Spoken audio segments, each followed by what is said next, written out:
Looked for by police, although officials also saying they're looking for other suspects too. Verapat Pariyawong, this bomb attack, also another incident this morning, we don't know if it's related, a small explosive device going off near a bridge in central Bangkok. Were you surprised to hear of these? Very surprised, and I think the Bangkok people are not very used to these types of attacks. The Prime Minister said this is the worst attack, but we have to bear in mind that there are attacks going on in the far southern provinces of Thailand, the separatist movements. So the country has suffered a lot from the southern violence, but to the eyes of the Bangkok middle class, this is something that they are not used to. Those attacks you talk about have been entirely confined to the south up to now. Suggestions coming out of Thailand seem to be that they would be highly surprised if that group is connected with this attack in Bangkok. Who do you think might be responsible? Certainly, and from the footage we just saw, and we know very little about the situation at hand, it seems out of character. If you look at the separatist movement in the south, they would come in groups and they would fire at soldiers patrolling. They would set up fires in villages. Not something like this. This looks like, to me, a lone wolf acting, or perhaps someone who's acting on his own. From the look of the CCTV, we know very little, but it doesn't look like a local Thai to me. So there are lots that we need to find out. Listening to the Prime Minister a short while ago, he said in our country there are individuals or groups of individuals who are seeking to destroy the country. The ongoing attempts at destruction might be politically motivated, targeting the economy, tourism, for whatever reason.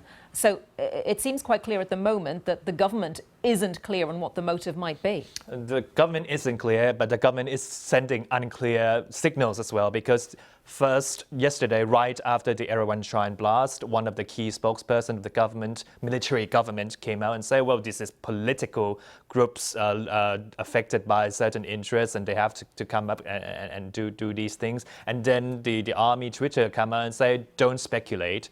And just this morning, AFP reported a comment by the Prime Minister again that there's another group from the northeastern part of Thailand. So I think the best thing for the Thai government, the Thai military government to do is to stop sending mixed signals and focus on the investigation. Yes, because maybe it is someone with a grudge against the military government. Maybe it is a lone wolf acting for whatever reason. I mean, do you think there's any possibility that there could be a lone wolf here acting inspired by so-called Islamic State? Well, we've seen lone wolf incidents happening around the world.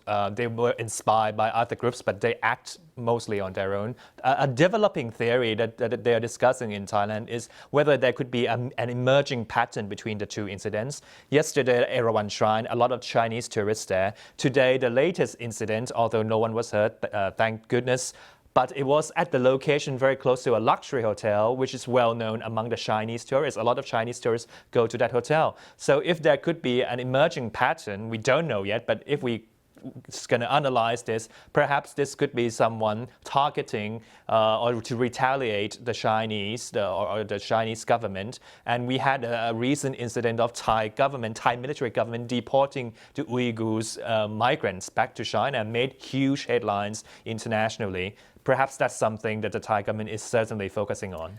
A myriad of possible reasons then behind this. The government also talking about promising foreigners, either those living in Bangkok or in Thailand more widely, and of course tourists, that it will do its best to safeguard their interests. Clearly it's worried about damage to its reputation as a very multicultural city, and worried about damage to the tourism industry. Certainly the Thai economy is not doing very good right now, and tourism is the heart of the Thai economy. And I think we have to be fair. We look at countries around the world. We look at September 11 attacks in New York City, the bombing on the bus in London.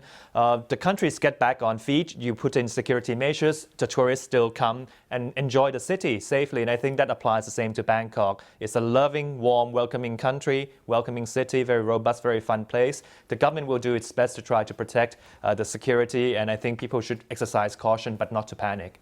Okay, Verapat Pariyawong, visiting scholar at the School of Oriental and African Studies. Thank you very much.